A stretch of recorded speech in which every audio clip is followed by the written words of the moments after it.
से नहीं लड़ेंगे, बड़े बड़े पदों पे हम खुद बैठेंगे।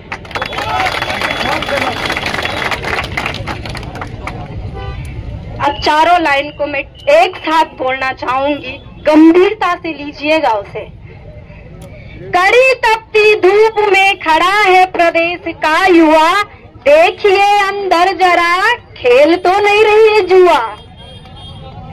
जिस समय इनको हमारे साथ होना चाहिए, उस समय मान्यवर दफ्तरों में षड्यंत्र रचा रहे कि कैसे कैसे इनको झूठा साबित करें, पर हम झूठे साबित होंगे नहीं होंगे। हमें राजनीति से नहीं है कुछ लेना देना, हमें राजनीति से नहीं है कुछ लेना देना, यहीं पर तो गलती की है पूरी संभावना। मैंने ऐसा क्यों बोला? मुझे कांग्रेस से, मुझे बीजेपी से कोई मतलब नहीं है, लेकिन आज कल बयान आए हैं कुछ मेरे भाषण पे कि राजनीति शुरू हो गई है। जब मैंने माला सब लक्ष्मी साहब को बोला, क्या आज जो नकल की कड़ी जुड़ी हुई है वो केवल आयोग से है या सरकार से भी? तो राजनीति तो करनी पड़ेगी, है ना। मेरा राजनीति करने का मतलब उल्टा नहीं है ना, आप उसको सही दिशा में लीजिए। बाकी लोग उसको कहाँ लेके जा रहे हैं में फर्क नहीं पड़ना चाहिए, हम उसको सही दिशा में। क्या सीएम धामी का नाम ना लेंगे ना हम, क्योंकि राजनीति से कनेक्शन है। फिर ये क्यों बोल रहे कि राजनीति कर रहे हैं? तो हमें अपने हकों के लिए जागना है, अखबार को झांकना है। इनके जो क्या बोलते हैं, क्या हो रहा है इनका ये मीडिया वालों के साथ में कॉन्फ्रेंस है ना, उसमें ये जो हम पे आरोप लगा रहे हैं, तो हमें भी आंखें गाड़ के रखनी है अगले दिन क्या लिख के लाना है पन्ने में। युवा हमारे हो रखे हैं घर से बेघर, मान्यवरों के हमारे कम नहीं हो रहे तेवर।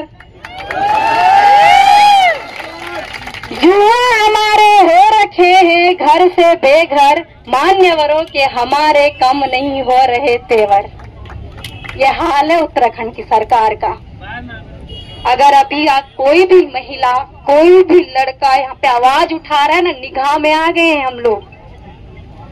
हमें अपनी तरफ खींचने की पूरी कोशिश करेंगे वो अभी, और हम ही को भ्रमित करके इन्हीं के बीच, इन्हीं के खिलाफ करने की कोशिश करेंगे। पर क्या हम इतने नासमझ हैं? हम नासमझ नहीं है। अनुरोध करती हूँ कि सिर्फ कांस्टेबल, सिर्फ कनिष्ठायक, सिर्फ पटवारी तक सीमित नहीं रहना है। इतनी पढ़ाई करो कि जिस दिन रिजल्ट आए और ये हमारे चेहरे देखे तो वही है। अब क्या होगा? तो पढ़ाई सिर्फ किस लिए नहीं करनी है कि पेपर निकलेगा। मैंने कल भी एक बात कही थी कि पढ़ाई को ये मत पढ़ो, आर्टिकल रटो मत, उत्तराखंड को रटो मत। अगर उत्तराखंड की बात आ रही है कि खटीमा कांड हुआ था, जड़ तक जाओ क्यों? उसके बाद दिल्ली जा रही थी हमारी महिलाएं, हमारे मान्यवर पुरुष, क्यों हमारी महिलाओं के साथ वो बात हुई? अगर आज हमें कल के दिन इस आंदोलन को लेके दिल्ली जाना पड़े तो हमारे भाई हमें भरोसा दिलाओ कि हमारे साथ रास्ते में वो घटना नहीं होने दोगे। दिलाओगे हमें भरोसा? रहोगे हमारे साथ? खुशी होती है। और सबसे बड़ी खुशी मुझे परसों हुई जब शिक्षा का परिचय बच्चों ने दिया ना, उन बसों के साथ कुछ भी नहीं किया। बहुत खुशी हुई मुझे, वरना सारा दुर्भाग्य होता उत्तराखंड का। पता नहीं किनकी माएं रो रही होती हो, है ना, चिताएं जल रही होती। इनका कुछ नहीं जाना है। इन्होंने थोड़ी देर के लिए हरिद्वार लक्सर जाना था और उनके घर पे बोलना था हम आपके साथ हमेशा खड़े हैं, पर खड़े वो सिर्फ थोड़ी देर के लिए थे। ये सबको पता होता है, ठीक है। इसलिए दूसरा मैं एक कहना चाहती हूँ, भले आप लोगों को बुरा लगेगा, मैं बेरोजगार संघ को ज्यादा जमीनी स्तर से नहीं जानती हूँ। मैं 2022 से बेरोजगार के टच में हूँ। टच में यूट्यूब पे देखना, कभी धरना प्रदर्शन होते हैं वहाँ पे खड़े हो जाना। तो मैं अपने बॉबी भाई या हमारे जो अभी वर्तमान में अध्यक्ष है राम कांडवाल जी, शायद से मेरे जैसे कई बच्चे यहाँ पे होंगे जिनको बेरोजगार की नींव कैसे पड़ी, स्वाभिमान मोर्चा की नींव कैसे पड़ी, उसके बारे में पता ना हो। ये उत्तराखंड सरकार हमें किसी भी चीज से फंसा सकती है। इसलिए मैं अनुरोध करती हूँ कि जब भी आप लोगों को समय मिले, आप एक वीडियो के माध्यम से उसमें जरूर बताइएगा कि कैसे कैसे आप युवा बेरोजगार संघ में आए, कैसे इसका नाम बेरोजगार संघ पड़ा, किसकी बुद्धि की ये उपज थी। क्योंकि भाइयों, बहुत खुशी की बात है, आने वाला बच्चा पढ़ेगा कि बेरोजगार संघ कब बना था, उसका पहला अध्यक्ष कौन था, उसका वो वाला अध्यक्ष कौन था जिसने सबसे ज्यादा काम करे, उसका वो अध्यक्ष कौन था जिसके कार्यकाल में समस्त युवा देहरादून में था। हो रहे हैं आजकल, पढ़ते हैं पुराने आयोगों के बारे में, संघ के बारे में। तो हमने आने वाले टाइम में इस बेरोजगार संघ को इतनी ऊंचाइयों पे पहुंचाना है। अगर किसी भी भाई बहन की अगर नौकरी लगती है ना, कृपया करके मन में ठान ले, अगर मेरी 1 लाख सैलरी भी होगी ना, वो पूरी नहीं होगी मेरे लिए। इसलिए उसका कम से कम 1% भी अगर आप बेरोजगार संघ को फंड के रूप में दोगे, तो जो युवा पहले दिन धूप में खड़ा था वो नहीं रहेगा। आज ये टेंट, पानी की बोतलें, पानी ऐसी नहीं आ रहा है, हमारे किसी न किसी सहयोगी के जरिए आ रहा है। इसलिए जिन बच्चों की नौकरी लग भी गई है और मेरी आवाज सुन रहे हैं और हमारे उत्तराखंड को आगे ले जाना चाहते हैं, तो मेरा अनुरोध है कि इनका कोई एक फंड ऐसा होगा, हमारी तो अभी औकात नहीं है, जिस दिन होगी तब की तब देखी जाएगी। लेकिन मैं सिर्फ एक अनुरोध करती हूँ कि अपना आप सैलरी का आप 1% भी बेरोजगार संघ को फंड के रूप में देंगे तो शायद बेरोजगार संघ बहुत मजबूत हो सकता है। इन लोगों के भी खर्चे हैं, इन लोगों को भी घर चलाना है। अगर इन लोगों को आज कोई घटना हो जाए केदारनाथ में, पिथौरागढ़ में, अगर इन लोगों को वहाँ पहुँचना है तो माध्यम चाहिए ना जाने के लिए, पैसा चाहिए जेब में, उनको सहायता करने के लिए। तभी तो बोलेंगे हम तुम्हारे साथ है, जब इनके पास खुद होगा। तो एक के देने से संघ मजबूत नहीं बनेगा, हम सबको आगे आना होगा। दूसरी बात मैं देख रही हूँ, हमारे उत्तराखंड का युवा ना बहुत पीड़ित है। कई युवा यहाँ पे ऐसा होगा जो रात को गार्ड की जॉब भी करता होगा, जो रात की नाइट सर्विस कर रहा होगा। कई लड़कियां ऐसी होगी जो पार्ट टाइम अपने खर्चे के लिए नौकरियां कर रही होंगी। इसलिए उनके साथ हमारी कोई नाराजगी नहीं है। जब भी आप फ्री हो, 1 घंटे 2 घंटे, भीड़ कम नहीं होनी चाहिए। सुबह टाइम है सुबह निकलो, दिन टाइम है दिन निकलो, शाम को टाइम है शाम को निकलो। रात को यहाँ पे शायद लड़कियों को नहीं रुकने दिया जा रहा है, ये बहुत समझदारी की बात है। हमें आप लोगों पे तो पूरा भरोसा है, पर भरोसा किस पे नहीं है। और सचेत रहिए, 2022 में इन लोगों ने हमारे बीच में अपने लोगों को भेज के क्या करवाया था। जो पत्थर फेंकी हुई थी ना, हमारे युवाओं ने नहीं की थी। कर रहे, कितनी शर्म की बात है। इसलिए सभी लोग ध्यान रखिए, हर चीज पे अपनी नजर रखिए और धामी सरकार गलतफहमी में ना रहे कि हम लोग टूटेंगे। कि बेरोजगार संघ पे अगर वो आरोप लगा दे कि इन्होंने बच्चों को भ्रमित किया, आज का अखबार पढ़ लेना आप, इन्होंने नकल माफिया हम लोगों को बना दिया है कि हम लोग बच्चों को भ्रमित कर रहे हैं। भ्रमित नहीं होना है। दूसरा, मैं समस्त भारतवासियों, उत्तराखंड वासियों से कहना चाहती हूँ कि कल एक वीडियो के माध्यम से मैंने कुछ कहा था, वो सोशल मीडिया पे बहुत ट्रोल हो रहा है कि मैंने भगवा को अपमानित किया। मैं खुद एक हिंदू लड़की हूँ, मैं भगवे को अपमानित नहीं कर रही थी। मैं ये कह रही थी कि हमारे संविधान ने समस्त धर्मों को एक माना है। ये कहा था मैंने पहले शुरुआत में कि हमारे संविधान ने समस्त धर्मों को एक माना है। आप भगवा के नाम पे हमें बेवकूफ मत बनाओ। क्या हमारे संविधान ने कहीं पे लिखा है कि सिर्फ हिंदू धर्म सर्वोपरि है? जो हमारे संविधान निर्माता थे तो वो क्या केवल हिंदू थे? केवल हिंदू थे वो सब? जितने लोगों ने भी पढ़ाई की, तो कल उस वीडियो को क्लिप काट के भ्रमित किया जा रहा है बेरोजगार संघ के इस आंदोलन को तोड़ने की कोशिश की जा रही है कि लड़की में हिंदू नहीं हो सकती है, ये पता नहीं कौन आ रखी है और बेरोजगार इसका समर्थन कर रहा है। मेरा कहने का मतलब भाई एवं बहनों, समस्त उत्तराखंड की जनता, ये नहीं था कि मैं हिंदू धर्म को चोट पहुंचाऊं। मैं खुद एक पहाड़ से हूं, लेकिन हाँ, मैंने संविधान पढ़ा है। मैं हिंदू से पहले एक भारतीय हूं। इसलिए मुझे नहीं पता कि शायद से इन बातों से मैं अगले आने वाले समय के लिए अपने लिए कांटे बो रही हूँ या फूल बिछा रही हूँ, मुझे नहीं पता है। पर मेरे संविधान ने, शिक्षा ने मुझे ये सिखाया है कि तू सबसे पहले एक भारतीय, अगर भारत की बात हो रही हो, अगर समस्त विश्व की बात हो रही हो, तो मैं सबसे पहले एक इंसान हूँ। इसलिए उस वीडियो को जितने लोग भी गलत तरीके से प्रयोग कर रहे हैं, हाथ जोड़ के विनती है मेरी, उसको आंदोलन के तोड़ने का जरिया मत बनाइए। दूसरी बात, हमारे बाहर बाउंड्री पे पुलिस प्रशासन इतनी तकड़े रूप में लगा हुआ है, वो तो गाली खुद दे रहे होंगे सरकार को, धूप में खोपड़ी फूट गई उनके, है ना। हम लोग तो पैर के नीचे हैं, वो धूप में सूख रहे बेचारे, गाली दे रहे हो तो जल्दी सुनो, बच्चों की मांग, बहुत धूप लग गई। फिर भी आज मैं फिर से दोहराना चाहती हूँ, आदेश चक्रधर जुयाल को भी दिया गया था और आदेश चंद्र सिंह गढ़वाली को भी दिया गया था। मेरे पुलिस सहपाठी, मेरे पुलिस प्रशासन के भाइयों, आप तय करना कि आपने किसको फॉलो करना है, क्योंकि आप भी पेपर को पास करके यहाँ पर पहुंचे हो और आपकी पीढ़ी का भी कोई बच्चा, कोई भाई तैयारी कर रहा है, वो भी मार खाएगा, फिर उसकी भी मुंडी फूटेगी यहाँ। अगर आप लोग 15-20 लाख देके वर्दी पहन के नहीं आए तो आशा करती हूँ चंद्र सिंह गढ़वाली को अपनाएंगे।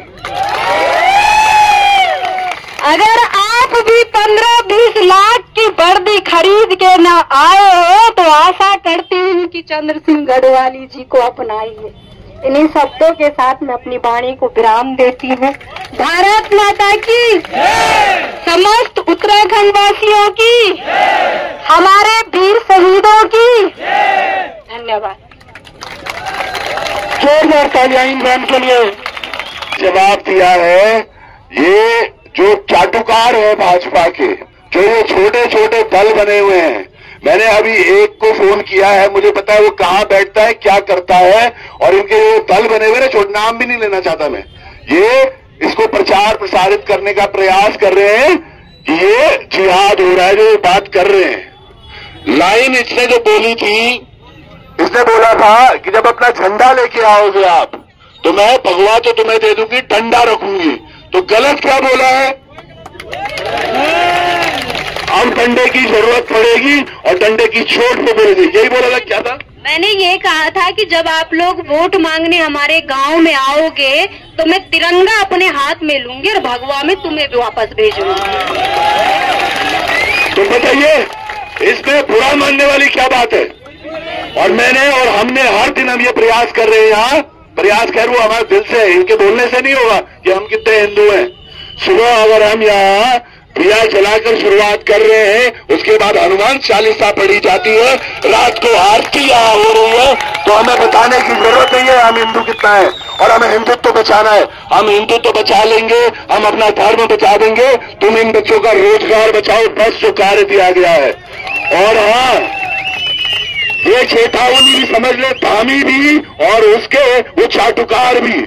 अगर केवल तुम धामी को खुश करने के लिए हमारी इस बालिका या किसी भी बच्चे पर आप टारगेट करते हो तो यकीन मानना ये अभी शुरुआत है आंदोलन की। अभी तो ली अंगड़ाई है, अभी तो ली अंगड़ाई है। हम सब लोगों के पास वो जोश भी है और वो नंबर्स भी है। बहन ने जैसे बोला, बहुत शानदार इसने बोला है, पूरा जवाब शायद इसने उन तमाम चाटुकारों को दे दिया जो ये कर रहे हैं और जो अभी भी नहीं सुधरे। अगर ये ट्रोल आदमी, और उसमें बेटा उसमें क्या है, ओरिजिनल कोई नहीं होते, वो जो ये कमेंट कर रहे हैं ना वो बीजेपी आईटी सेल वाले हैं। और अगर कमेंटिंग पे हम आ गए तो जिस पोस्ट पे ये कमेंट कर रहे हैं उस पोस्ट पे आप लोग भी कमेंट करो और इनको नंगा करो वहां। ठीक है, बहुत बहुत बढ़िया, ठीक है, बहुत मजा आ गया। चलो जी, धन्यवाद। लो जी, कहाँ हो आप?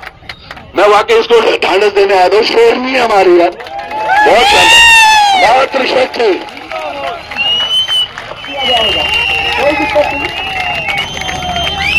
पर दूसरी बात यह है कि आप अगर लाइव देख सकते हैं तो मैंने भी पोस्ट शेयर कर रखी है। हल्द्वानी में इससे भी बड़ी संख्या में युवा सड़कों पर है और भूख हड़ताल शुरू कर दी है सीबीआई जांच के लिए। परीक्षा को निरस्त करने के लिए भूख हड़ताल शुरू कर दिया। आप देख सकते हैं, लाइव चल रहा था, मैंने भी शेयर कर रहा था अपने पेज से। इससे भी बड़ी संख्या में हल्द्वानी में युवा सड़कों पर है। आप ये मत सोचिए आपने अगर यहाँ आग जलाई है तो उनकी चिंगारियों से हर जनपद में आग लगी हुई है और आग चल रही है। ये भर्ती का वापस से ढिंडोरा की पेपर करवाएंगे ताकि हम चुनावी मोड में चले जाए। देखिए, वही लोकसेवा आयोग की बात है। पुरानी भर्तियां करवाई नहीं है, अभी वैकेंसी निकाली नहीं है और कैलेंडर पहले जारी कर दिया भ्रमित करने के लिए। ऐसा नहीं चलेगा, ऐसा नहीं चलेगा। पारदर्शिता होना बहुत जरूरी है। आपने जब देखा होगा बहुत सारे बच्चे पीसीएस की तैयारी कर रहे हैं और मैं खुद जानता हूं, मैंने खुद पीसीएस की तैयारी करी है। मैंने खुद पीसीएस की तैयारी करी है और पीसीएस के 15 बच्चों का एग्जाम अलग से करवाया गया। ये पारदर्शिता इस उत्तराखंड में 15 बच्चों का एग्जाम अलग से करवाया गया। बताओ, ये न्याय है? ये न्याय है? क्या समानता का अवसर है? क्या समानता का अवसर है? तो फिर आप कहते हैं कि सब कुछ ठीक चल रहा है। जब लोक सेवा आयोग जैसी संस्था, जो संवैधानिक संस्था है, उस संस्था ने 15 बच्चों का अलग से पीसीएस का एग्जाम करवाया है, तो मैं मान सकता हूं कि पूरे भारत में सबसे भ्रष्टतम राज्य और सबसे भ्रष्टतम आयोग उत्तराखंड में चल रहे हैं। और मार्तव्य भी कहते थे कि हमें थोड़ा भी ऐसा लगा कि पेपर आउट हुआ है तो हम इसको निरस्त कर देंगे। मैं बताना चाहूंगा, जो माननीय पुष्कर सिंह धामी जी के द्वारा, जो पुष्कर सिंह धामी जी के द्वारा षड्यंत्र किया गया था, छुपे बेरोजगार जो बनाकर लाए गए थे, फर्जी बेरोजगार जो फर्स्ट फोन के बच्चे थे, क्या मार्तव्य को उससे भी आभास नहीं हुआ कि मुख्यमंत्री जी ऐसा क्यों कर रहे हैं? वो इसलिए कर रहे हैं कि वो एन केन प्रकरण भर्ती बचाना चाहते हैं, क्योंकि इतना पैसा उठा रखा है, इतना पैसा उठा रखा कि आज वापस देना महाभारत हो गई है, वापस नहीं दे पा रहे। और अगर वापस नहीं गया पैसा तो कल कोई मेरे पास आएगा, कोई राम भाई के पास आएगा, कोई मीडिया के सामने जाएगा, फिर पोल खोलेंगी उनकी। इसलिए धर्म संकट में है, पर हमें लड़ना है। और मैं चाहूंगा, आज इतना बड़ा टेंट लग गया है, बहुत स्पेस है, छाया भी है, आराम से कितने घंटे तक खड़े रहोगे, आराम से बैठकर आप पूरी तरीके से आंदोलन को मजबूत करिए और आंदोलन को आगे बढ़ाइए। सभी लोग बैठ जाइए, सभी लोग बैठ के भी वीडियो बन सकती है। धन्यवाद। जय हिंद, जय भारत, जय उत्तराखंड। अब आप दोनों हाथ खड़े करके नारा लगाएंगे, पेपर चोर गद्दी चोर, पेपर चोर गद्दी चोर,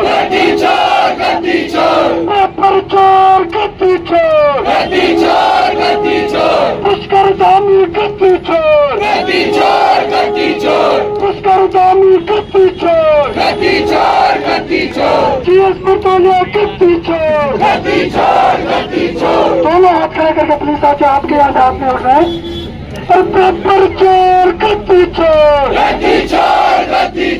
पेपर चोर गद्दी चोर, पेपर चोर गद्दी चोर, पुष्कर धामी गद्दी चोर, पुष्कर धामी गद्दी चोर, जीएस बटोलिया गद्दी चोर, जीएस बटोलिया गद्दी चोर, पुष्कर धामी मुर्दाबाद, पुष्कर धामी मुर्दाबाद, उत्तराखंड रोजगार दल जिंदाबाद, उत्तराखंड रोजगार दल जिंदाबाद, राम कमला जिंदाबाद,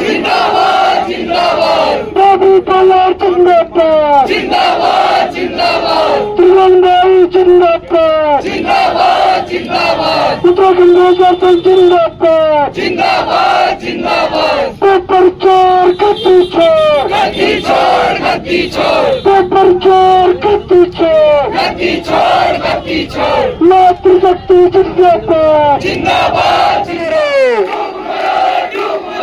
छात्र एकता जिंदाबाद जिंदाबाद जिंदाबाद छात्र एकता जिंदाबाद जिंदाबाद जिंदाबाद और तानाशाही नहीं चलेगी नहीं चलेगी नहीं चलेगी अरे हिटलर शाही नहीं चलेगी नहीं चलेगी नहीं चलेगी मातृशक्ति जिंदाबाद जिंदाबाद जिंदाबाद मातृशक्ति जिंदाबाद जिंदाबाद जिंदाबाद युवा शक्ति जिंदाबाद जिंदाबाद जिंदाबाद। तो साथियों, पढ़े लिखे होने का परिचय दें हमेशा। कुछ चीजें ऐसी विपक्ष के द्वारा की जाती है,